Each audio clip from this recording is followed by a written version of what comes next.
Welcome to Fencing Buddies podcast.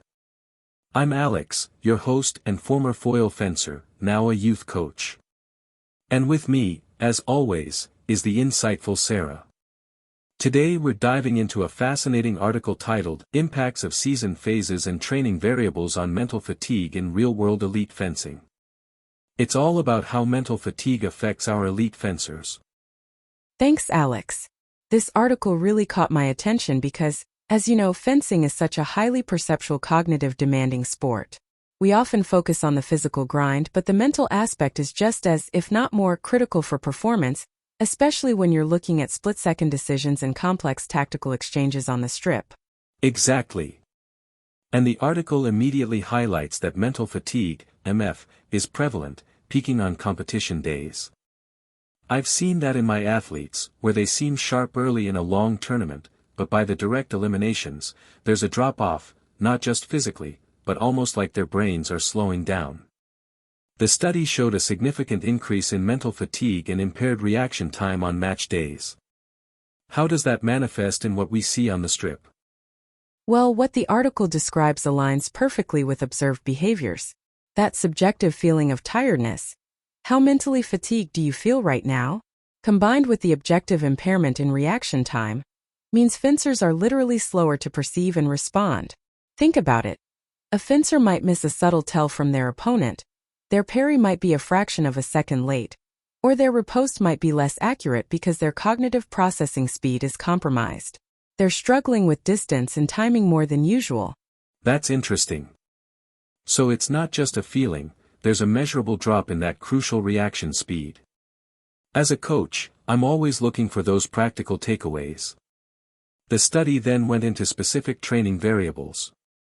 It mentioned that overall training load, and specifically tactical and physical workload demands, positively predicted an increase in mental fatigue. Can you unpack that a bit? What makes tactical work so mentally draining? Absolutely. While physical training obviously causes physical fatigue, tactical workload in fencing is incredibly demanding because it involves constant decision-making, problem-solving, and adaptation. You're analyzing your opponent, adjusting your strategy, executing complex phrases, feinting, reading their intentions, all at high speed and under pressure. This prolonged, intense cognitive activity uses up a lot of mental resources. If you're doing drill after drill focusing on specific tactical situations, or long bouting sessions where every touch requires deep thought, that's going to build up mental fatigue faster than just running lines or doing conditioning. That makes total sense. I've often seen fencers get stuck in a tactical loop or make simple mistakes late in a tactical session. You know, they'll forget to finish the action or misjudge the distance on a second intention attack. It really underlines the importance of focused, but perhaps not endlessly long, tactical sessions. Now, one surprising finding was that environmental demand actually mitigated the mental fatigue elevation. That sounds counterintuitive at first glance. It really does, and it's a great point for coaches. The article defines environmental demand as external workload input in addition to the routine training itself. So, this isn't necessarily the stress of a noisy venue during competition, but rather things that break up the monotony of routine training. Imagine if training always happens in the same gym, same drills, same partners. It can become mentally stale.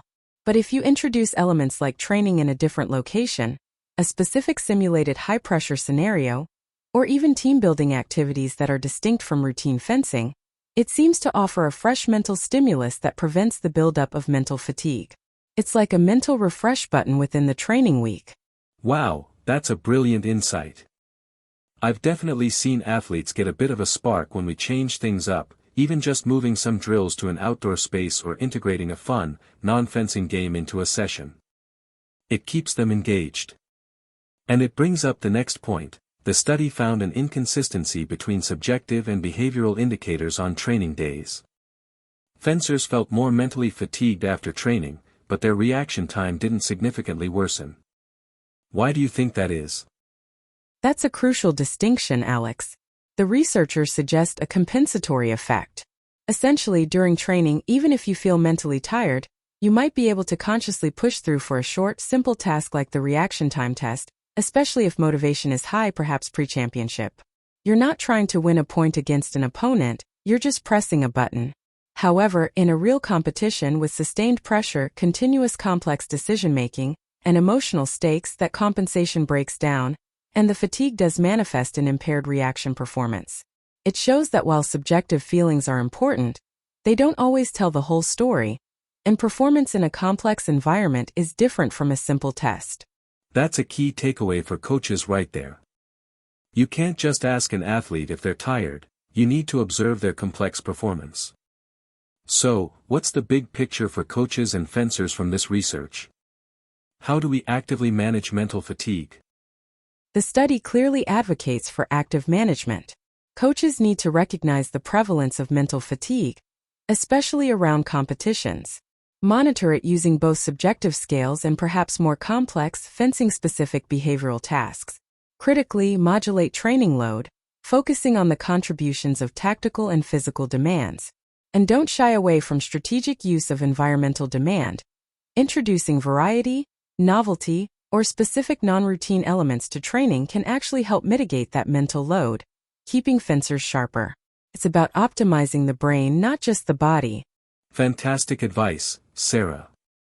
So, fencers, listen to your bodies, but also be aware of the mental demands. Coaches, keep an eye on those tactical sessions and don't be afraid to mix up the environment to keep your athletes mentally fresh. Exactly. It's all about balancing the demands to optimize performance when it truly counts. Thanks everyone for listening to Fencing Buddies podcast. Until next time, keep your distance and stay sharp.